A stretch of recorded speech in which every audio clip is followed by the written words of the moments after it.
dit la troisième raison, c'est la plus importante.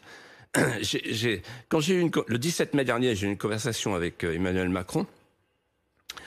Et je lui ai dit, mais pourquoi il fait ça, Édouard Philippe? Pourquoi on ne déconfine pas plus vite?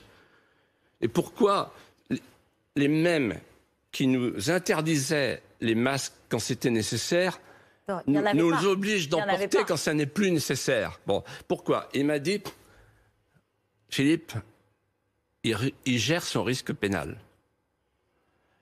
Il vous a parlé comme ça, de son Premier ministre? Comme ça. Et son Premier ministre? De son Premier ministre, oui. Le président de la République vous a parlé comme ça de son Premier ministre? Voilà. Et donc, en fait, ce que d'ailleurs j'ai dit plusieurs fois déjà, mais on ne m'a pas écouté, on ne m'a pas entendu.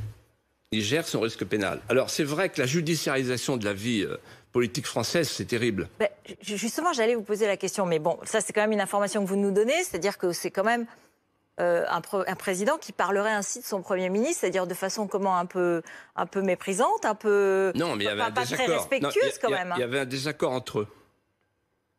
Il y avait un désaccord entre eux et Macron est assez amer de voir que Édouard Philippe est plus populaire que lui parce que en fait, il voulait déconfiner plus vite, Emmanuel Macron. C'est ce qu'il m'a dit. Et il m'a même dit, sinon le pays va crever.